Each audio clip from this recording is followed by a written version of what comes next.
IPL సీజన్ను ఆసరాగా చేసుకుని సాగుతున్న భారీ అంతర్జాతీయ క్రికెట్ బెట్టింగ్ ముఠా గుట్టును అనంతపురం జిల్లా పోలీసులు రట్టు చేశారు. ఫిలిప్పీన్స్ కేంద్రంగా సాగుతున్న ఈ ఆన్లైన్ గేమింగ్ నెట్వర్క్ను సాంకేతిక పరిజ్ఞానంతో ఛేదించి 10 మంది నిందితులను అరెస్ట్ చేశారు. ఫిలిప్పీన్స్ వేదికగా డ్రీమ్ ప్లే యాప్ ద్వారా ఈ దందా కొనసాగుతున్నట్టు గుర్తించారు.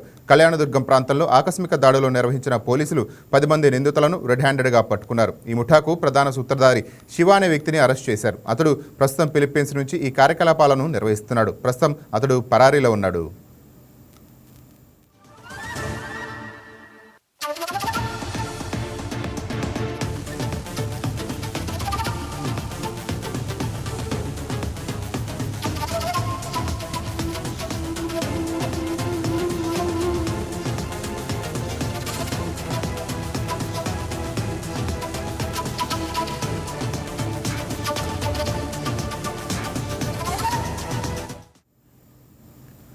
ఇండియాలో సేకరించిన సిమ్ కార్డులను ఎవరికీ అనుమానం రాకుండా కార్గో జీన్స్ ప్యాంట్ జేబుల్లో దాచి ఫిలిప్పీన్స్కు పంపించేవారు. స్థానికులకు ఆశ చూపి ఒక్కో బ్యాంకు ఖాతాకు 10,000 చెల్లించి వారి పేర్లతో ఖాతాలు తెరిపించేవారు. నిందితులందరూ ఇన్స్టాగ్రామ్ ద్వారా పరిచయమై అంతర్జాతీయ స్థాయిలో ఈ నెట్వర్క్ను విస్తరించారు. ఫోన్పే లావాదేవీల ద్వారా బెట్టింగ్ సొమ్మును మళ్లించేవారు. పోలీసుల సోదాలో సుమారు 60 లక్షల విలువైన ఆస్తులను స్వాధీనం చేసుకున్నారు. వీటిలో 15 మొబైల్ ఫోన్లు, 15 సిమ్ కార్డులు, 13 ఏటీఎం కార్డులు, XUV 700 కారు, 4 బైకులు, ల్యాప్టాప్లు ఉన్నాయి.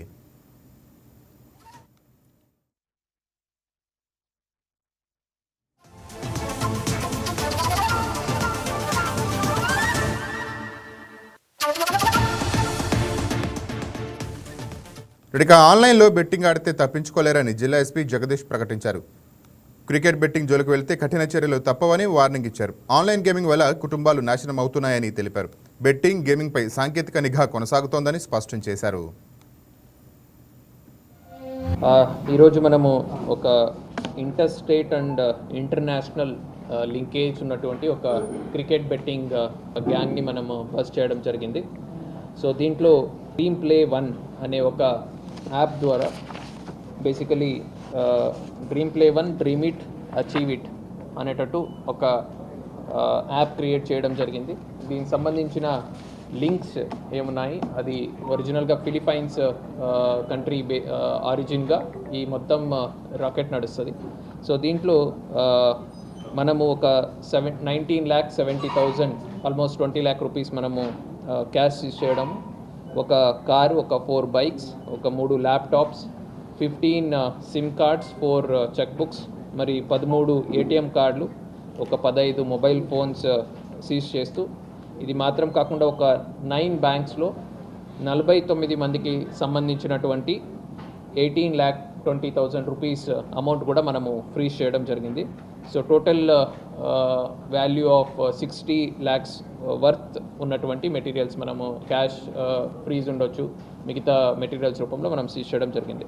ఇంకా డీటెయిల్స్లోకి వెళ్తే ఒక 10 member గ్యాంగ్ ఇక్కడ లోకలీ ఆపరేట్ చేసేవాళ్ళు.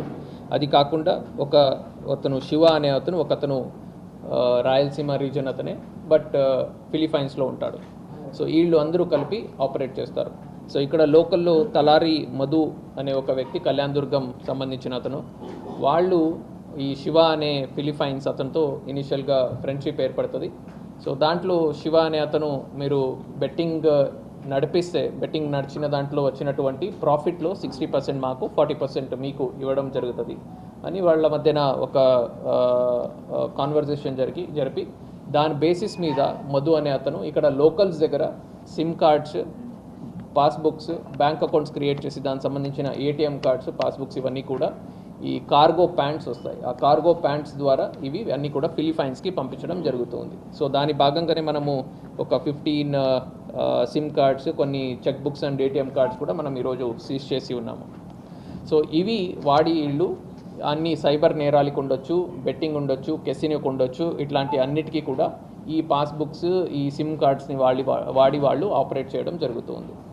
ఈ శివ అనే అతను ఈ డ్రీమ్ ప్లే 1 ఏముంది, ఈ యాప్ సంబంధించి లింక్స్ అది పంపిస్తాడు. సబ్సిక్వెంట్గా మధు అనే అతను మిగతా లోకల్లీ ఉన్నటువంటి హెడ్స్కి వాళ్ళకి లింక్స్, పాస్వర్డ్స్ ఇవన్నీ కూడా డీటెయిల్స్ వాళ్ళకి కమ్యూనికేట్ చేయడం జరుగుతుంది. దాని ద్వారా వీళ్ళు లోకల్గా బెట్టింగ్ అది నడిపిస్తూ ఉన్నారు. సో మనం ఇప్పుడు ఒక కళ్యాణదుర్గం సంబంధించిన ఒక 6 మెంబర్స్ని మనం అరెస్ట్ చేయడం జరిగింది. ఒకరు ఏలూరుకి సంబంధించిన వాళ్ళు, ఒక 2 తెలంగాణకి సంబంధించిన వాళ్ళు, ఒకరు విజయవాడకు సంబంధించిన వాళ్ళు, ఇంకొక అతను కర్ణాటక అతను అబ్స్కాండ్ ఉన్నాడు, అండ్ ఈ శివ అనే అతను కూడా ఫిలిప్పైన్స్లో అబ్స్కాండ్ ఉన్నాడు. సో వీళ్ళని కూడా మనము అరెస్ట్ చేయడం జరుగుతుంది.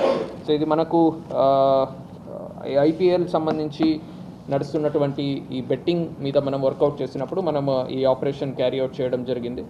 సో అన్ని ఈ యాంటీ సోషల్ యాక్టివిటీస్ ఏమున్నాయి, బెట్టింగ్ ఉండొచ్చు, గ్యాంబ్లింగ్ ఉండొచ్చు, మట్కా ఉండొచ్చు. సో ఇట్లాంటి అన్నిట్లో మీద మనము క్లోజ్ వాచ్ పెట్టడం జరిగింది. అండ్ ఇవన్నీ కూడా ఆర్గనైజ్డ్ క్రైమ్ కింద వస్తాయి. సో ఈ నేరాలకి ఆల్మోస్ట్ లైఫ్ ఇంప్రిజన్మెంట్ లాంటి పనిష్మెంట్ మనకు కొత్త బిఎన్ఎస్ చట్టంలో ఉంది. సో ఇవన్నీ లైఫ్ ఇంప్రిజన్మెంట్ పనిష్మెంట్ ఉన్నటువంటి నేరాల కింద మనం కేటగరైజ్ చేయొచ్చు. సో ఆర్గనైజ్ క్రైమ్ కింద మనము కేసెస్ బుక్ చేసి ఇట్లాంటి వాళ్ళ మీద చట్టపరంగా స్ట్రిక్ట్ యాక్షన్ మనం తీసుకోవడం జరుగుతుంది. ఒకటి యాక్షన్ అయితే, ఇంకొకటి అతి కష్టం మీద కష్టపడి సంపాదించిన డబ్బుల్ని మనము జల్సాల కోసం పాడు చేసుకుని ఫ్యామిలీ మొత్తం కూడా రోడ్ మీదకి వస్తున్నాయి. సో దీని మీద కొంచెం పిల్లలు ఏం చేస్తున్నారు అనేది కూడా ఫ్యామిలీ మెంబర్స్, పేరెంట్స్ వాళ్ళు కూడా దృష్టి పెట్టాలి.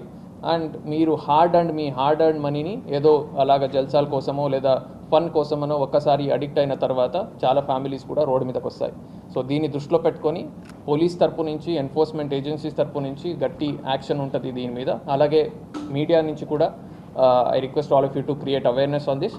అలాగే పబ్లిక్లో కూడా దీని మీద దృష్టి పెట్టి ఎక్కడైనా ఇట్లాంటివి జరుగుతుంటే ఆ ఇన్ఫర్మేషన్ కూడా మనకు పాస్ ఆన్ చేసినట్టయితే మనం దాని మీద గట్టి యాక్షన్ తీసుకోవడం జరుగుతుంది. Any doubts? సో మనకు ఇక్కడ లోకల్గా ఇతను మధు అనే అతని నేతృత్వంలో ఇట్లాంటిది నడుస్తూ ఉంది. అతను లోకల్స్లో కొంతమంది లీడర్స్, ఇప్పుడు మధు నుంచి మళ్ళీ ఒక హెడ్ చిత్రదుర్గలో, ఒక హెడ్ కర్ణాటకలో, ఒక హెడ్ ఏలూరులో, ఒక హెడ్ విజయవాడలో, ఇలాగ వాళ్ళకి లింక్స్ అది పంపించి వాళ్ళ ద్వారా దీంట్లోకి జాయిన్ చేయించి గేమ్ ఆడుతున్నారు. బికాజ్ వీళ్ళకు కూడా 40% ఏం ప్రాఫిట్ వస్తుంది, అది వీళ్ళకు కూడా గెయిన్ కాబట్టి. సో ఆ ఇన్ఫర్మేషన్ మాకు బయటకు వచ్చినప్పుడు ఆ లీడ్ బేసిస్ మీద మనం వర్కౌట్ చేయడం జరిగింది. ఈ మ్యూల్ అకౌంట్స్ క్రియేట్ చేసినప్పుడు ఇప్పుడు ఏమవుతుందంటే, ఒక కామన్ మ్యాన్ని తీసుకెళ్తారు, అతనికి ఆధార్ కార్డు ఉంటుంది, అతనికి పాస్బుక్ మొత్తం నార్మల్గా వేరే వాళ్ళు వెళ్ళినప్పుడు ఎలాగా అకౌంట్ క్రియేషన్ ప్రాసెస్ ఉంటుంది, అదే ప్రాసెస్ లాగా వాళ్ళు కూడా అన్ని డాక్యుమెంట్స్ ఫర్నిష్ చేసి కేవైసీ మొత్తం అన్ని కంప్లైంట్స్ చేస్తూ అకౌంట్స్ క్రియేట్ అవుతున్నాయి. సో కాబట్టి ఇష్యూస్ వస్తున్నాయి. కొన్ని కేసెస్లో డార్మెంట్ ఉన్నటువంటి కరెంట్ అకౌంట్స్ బ్యాంక్ మేనేజర్స్ వాళ్ళ కనైవెన్స్. సో మనం కూడా ఒకటి ముందు రాయదుర్గంలో ఒక సైబర్ క్రైమ్ కేసు చేసి ఉన్నాం. సో దాంట్లో డార్మెంట్ ఉన్నటువంటి ఒక కరెంట్ అకౌంట్ని వాళ్ళు మళ్ళీ వేరే ఫోన్ నెంబర్ ద్వారా లింక్ చేసి వాడడం జరిగింది. అట్లాంటి కనైవెన్స్ కేసెస్ కూడా కొన్ని సిచ్యువేషన్స్లో ఉంటాయి. బెట్టింగ్ యాప్ లోకల్గా సోషల్ మీడియా ఇన్ఫ్లుయెన్సర్స్ ఎవరు ప్రమోట్ చేస్తున్నారు వాళ్ళ మీద కూడా మనము వాచ్ ఉంచడం జరిగింది. రీసెంట్గా కొంతమందికి మనం సోషల్ మీడియా ఇన్స్పెక్టర్ ద్వారా కూడా వాళ్ళని పిలిచి మనం కౌన్సిలింగ్ కూడా చేయడం జరిగింది.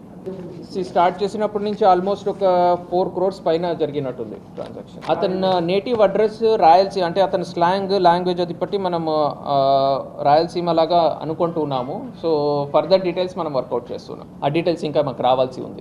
మనకు ఇంకా ఫ్రెండ్స్ ఎవరెవరు ఆడుతుంటారు, ఆ గ్యాంగ్స్ గ్రూప్స్ అన్ని కూడా తెలిసే ఉంటాయి. సో వాళ్ళకి నేను ఆడుతున్నాను, నాకు డబ్బులు వస్తున్నాయి, నువ్వు కూడా ఆడమన్నప్పుడు ఈజీగా జాయిన్ అయిపోతుంది. రోమింగ్ అండి, వాట్సాప్ అకౌంట్ క్రియేట్ చేసుకోవచ్చు, రోమింగ్ వాడచ్చు, సైబర్ క్రైమ్కి వాడచ్చు. మీకు చాలా వరకు సైబర్ నేరాలు ఈ మధ్యన వాట్సాప్ ద్వారానే జరుగుతాయి. ఆ నెంబర్స్ మీరు చూస్తే మీకు పాకిస్తాన్ నెంబర్స్ నుంచి చాలాసార్లు వాట్సాప్ +92 నుంచి చాలాసార్లు వచ్చుంటాయి, +1 నుంచి వచ్చుంటాయి. ఇలాగ డిఫరెంట్ దీని నుంచి ఉన్నటువంటి వేరే ఇంటర్నేషనల్ నెంబర్స్ నుంచి చాలాసార్లు మెసేజెస్ మాకు వస్తూ ఉంటాయి. వాట్సాప్లో కూడా మీరు చూస్తూ ఉంటారు.